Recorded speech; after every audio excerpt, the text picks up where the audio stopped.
Pessoal, eu coloquei uma sugestão para vocês no Instagram para que me mandasse algumas perguntas e eu conseguisse responder. Eu vou tentar responder algumas perguntas mais genéricas, algumas que me mandaram realmente eu não vou conseguir responder pelo vídeo. Tá? Então vou selecionar algumas que eu considero que vai ter uma grande importância para vocês.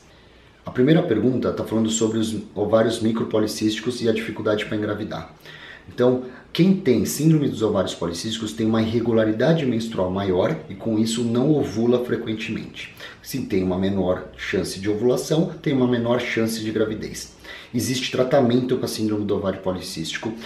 O tratamento inclui desde mudanças no estilo de vida, perda de peso para quem está acima do peso, tá? E controle dos parâmetros hormonais através de diversas formas. E os indutores da ovulação podem regular novamente para que essa mulher ovule e tenha gravidez espontânea.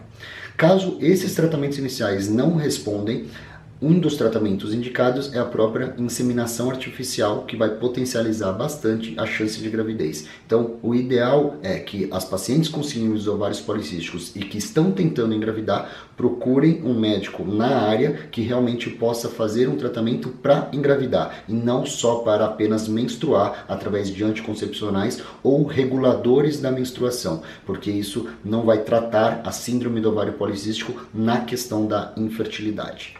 Uma outra pergunta é em relação à fertilização in vitro com óvulos doados. Então, em relação à ovodoação, a ovodoação está indicada para aquelas pacientes que já não têm mais reserva ovariana ou por uma questão de baixa reserva constitucional, genética ou pela questão da idade. Então, mulheres acima dos 40, 41 anos têm menor chance de gravidez de acordo com o número de óvulos que poderia ser coletado num tratamento de fertilização in vitro e principalmente pela diminuição da qualidade desses óvulos por alterações genéticas. Nesse caso, estaria indicado o tratamento com óvulos doados. A ovodoação ela é permitida no país que a paciente, doadora e receptora não se conhece, então é uma doação anônima, e a receptora ajuda a paciente doadora na questão financeira para realizar um tratamento de fertilização in vitro e a doadora então doa metade dos óvulos para a paciente receptora. A taxa de sucesso com óvulos doados chega a 60% a 65% de chance de gravidez através de óvulos doados, enquanto uma mulher aos 42 anos com óvulo próprio tem uma chance estatística de gravidez por volta aí de 15% a 20%. Uma outra pergunta está falando sobre infertilidade em causa aparente. Então a gente considera a infertilidade conjugal aquele casal que tenta engravidar sem sucesso, sem nenhum uso de método contraceptivo, por pelo menos um ano de tentativa. E cerca de 85% dos casais conseguem engravidar nesse período. Aqueles 15% restantes realmente não conseguem engravidar e aí necessitam uma investigação. 30% dos casos de infertilidade está relacionado ao homem, 30% a 40% está relacionado à mulher e uma porcentagem é mista, é bilateral, homem e mulher tem um problema, e uma porcentagem, cerca de 10%, está relacionado à infertilidade sem causa aparente. Então não se descobrem as causas. São outros fatores que são investigados e muitas vezes a gente não consegue achar realmente a causa. Mas a gente sempre tem que investigar a parte genética e muitas vezes, ao realizar o tratamento de fertilização in vitro e avaliar a avaliação daqueles embriões que não se desenvolvem adequadamente, sabemos que é uma questão genética do casal que não são avaliadas num exame antes da fertilização in vitro e que é responsável pela causa de infertilidade. E hoje em dia a gente sabe também do impacto do ambiente, da poluição ambiental, de diversos alimentos com agrotóxicos, com conservantes e que causam infertilidade. E que, na verdade, a gente não tem um parâmetro fundamental, importante para avaliar, quantificar o quanto que o ambiente tem um impacto na saúde reprodutiva de cada indivíduo, mas sabe-se que quanto maior é a ingestão de alimentos industrializados, refrigerantes e a exposição a alguns produtos químicos que estão presentes no nosso dia a dia, até tinta para cabelo, tinta da parede, plásticos utilizados como garrafas para armazenamento de bebidas e muitos outros fatores estão relacionados aos disruptores endócrinos. Então, grande parte daquelas causas de infertilidade está relacionado a alterações ambientais ou na questão de alimentação daquele casal. Mas existem diversas outras causas que realmente a medicina não consegue identificar. Para todos esses casos de infertilidade sem causa aparente, o principal é fazer um tratamento de fertilização in vitro, porque muitas vezes ele já é o tratamento e é também o diagnóstico da infertilidade sem causa aparente que antes não foi diagnosticada. Em relação ao mioma e fertilização in vitro, o mioma uterino é uma causa de infertilidade e ele pode dificultar tanto para engravidar quanto aumentar o risco de aborto e também aumenta a incidência de parto prematuro.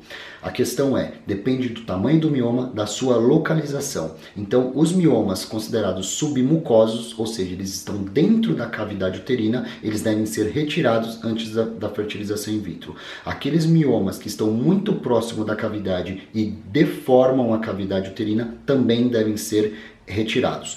Todos os demais miomas que estão para fora da cavidade uterina e que não interferem na cavidade, eles não têm interferência e não vão atrapalhar no tratamento de fertilização in vitro. Me perguntaram sobre laqueadura e fertilização in vitro. Então, a fertilização in vitro ela está indicada em diversos casos. Um desses casos é a mulher que está laqueada. Então, ela não engravida porque o espermatozoide não chega até o óvulo porque a trompa está interrompida. A taxa de sucesso da fertilização in vitro é a mesma de qualquer outra mulher que não tenha laqueadura que vai fazer fertilização in vitro. E a chance de sucesso é totalmente dependente da idade da mulher e não o fato de ter feito laqueadura. É uma das principais indicações de fertilização in vitro na prática. Ou mulheres que já fizeram laqueadura ou homens que já fizeram vasectomia. É possível engravidar dessa forma e a taxa de sucesso depende muito da idade da mulher. Então, aproximadamente uma mulher que tenha feito laqueadura e vai tentar uma fertilização aos 35 anos, a chance de sucesso é por volta de 50%.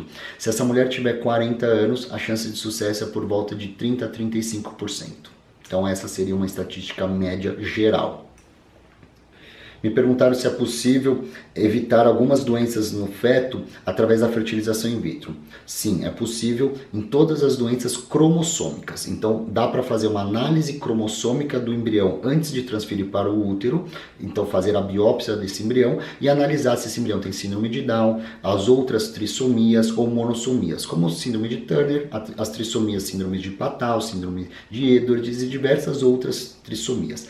As doenças gênicas relacionadas a um único gene, quando já se sabe que esse embrião teria uma maior incidência por ter um histórico familiar, então se tem algumas doenças como hemofilia, doenças de distrofias musculares ou diversas outras doenças relacionadas a mutações nos genes, também pode ser diagnosticadas na fertilização in vitro e o embrião saudável que seria transferido. Mas somente através da análise cromossômica e quando não tem nenhum outro fator, alguma procura específica de uma mutação de um gene específico, não dá para evitar todos os tipos de doenças, mas as principais doenças que são as cromossômicas dá para se evitar na fertilização in vitro. Me perguntaram sobre se o exame, a biópsia embrionária para fazer o PGD, se atrapalharia a qualidade do embrião. Depende. Então, se o embrião for um blastocisto, no 5º dia do desenvolvimento, não há diferença na taxa de gravidez daquele embrião. Então, não atrapalhamos o potencial de implantação daquele embrião ao fazer a biópsia. A biópsia não vai atrapalhar. Se fizer a biópsia no embrião no 3º dia, o que era feito antigamente e hoje é pouco usual, pode atrapalhar sim. Então, a gente indica fazer a biópsia apenas nos blastocistos, que são os embriões que chegaram no 5º dia de desenvolvimento. E nesse caso, não teria interferência na qualidade do embrião e na sua chance de implantação.